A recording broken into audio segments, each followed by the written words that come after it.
Welcome to Global News Today. Please subscribe and check notification box to get all breaking news alert. The family of Michael Flynn this week reignited an ongoing national conversation about the power of presidential pardons by urging President Donald Trump to clear the former National Security Advisor's name.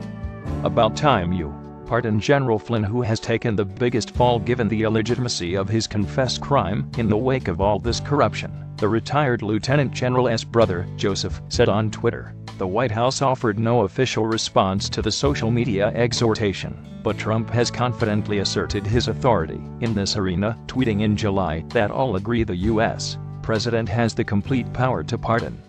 Presidential pardon power is indeed extensive, but any move Trump took to absolve associates under investigation for aiding Russia's interference in the 2016 election could come at a steep political and even legal cost for the embattled president. TPM surveyed legal experts about the limits of this power and how Special Counsel Robert Mueller can work around it. Presidential pardon power fairly absolute. Legal scholars agree that the U.S. president has fairly absolute authority to pardon any other U.S. citizen for any federal crime, Fordham University law professor Jed Sugarman said in a phone interview. Obviously what he can do is take office and say, "I pardon everyone in advance for this crime I am about to run from out of the Oval Office," Duke University law professor Lisa Griffin said. So you can pardon anyone from the time that the offense has been committed. There do not have to be charges pending. There certainly does not have to be a conviction. One frequently cited historical precedent is Gerald Ford's full 1974 pardon of his predecessor Richard Nixon for any crimes committed during his time as president. There are important exceptions and unsettled areas of the law that come into play with the Russia probe, however. According to Griffin, extant Justice Department memoranda from previous administrations have bolstered a key conclusion of most legal scholars and commentators: the president cannot preemptively pardon himself before leaving office. Then there is the problematic exercise of executive clemency to impede an investigation, a corrupt intent which Sugarman said could make the president liable for obstruction of justice charges. Griffin noted that, if Trump suddenly pardoned an associate, like Flynn, who has acknowledged that he is cooperating with the special counsel, he runs the risk of appearing to try to influence, intimidate, or curry favor, or any of the above with a witness, and that might constitute impeding, interference, or obstruction. Mueller has assigned career government attorney Michael Dreeben to research the limits of executive clemency, according to Bloomberg. POTUS has no influence over state charges. The most significant workaround for law enforcement is the president's inability to pardon individuals found guilty of state crimes. That's the linchpin of all of this, Sugarman told TPM. Mueller's strategy seems to be to make sure the indictments he brings and the guilty pleas he obtains preserve for state prosecutors the backup plan against pardons.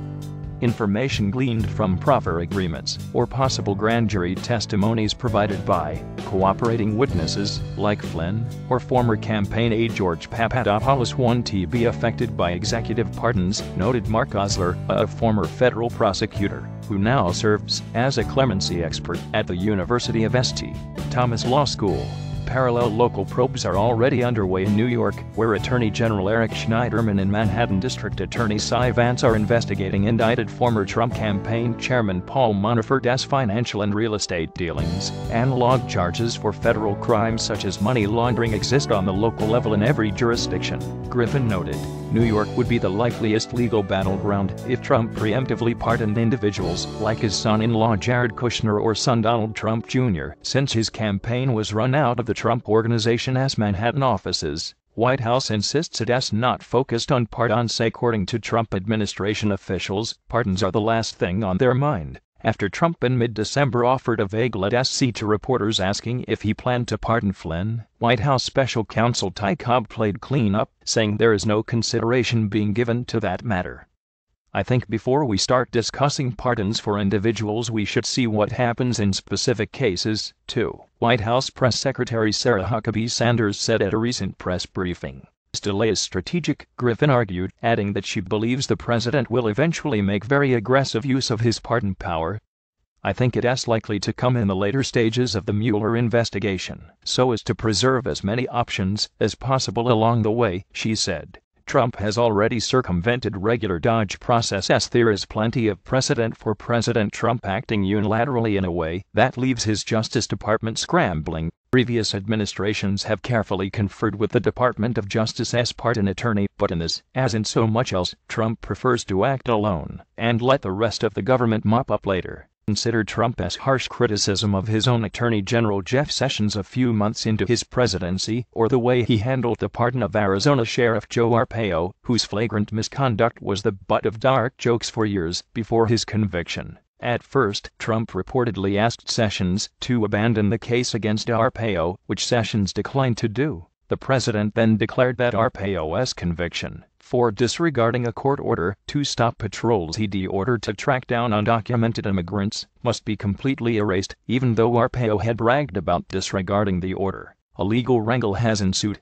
If Trump cares enough about Flynn, or what Flynn might say to force the Mueller probe to drop the case against him, the move might be unprecedented but would not be out of line with the chaotic first year of his presidency. As far as Trump is concerned, the main risk of an unprecedented pardon would be to his popularity. His already low approval ratings remain a festering sore spot. Osler, the clemency expert, told TPM that the kind of Jim-Feline stuff that occurred with Arpaio's case is highly unusual and unfair to those who pursue standard petitions for executive clemency. But Osler noted that Ford's pardon of Nixon and Bill Clinton's pardon of fugitive financier Mark Rich happened at great cost to those presidents and became a negative part of their lasting legacy.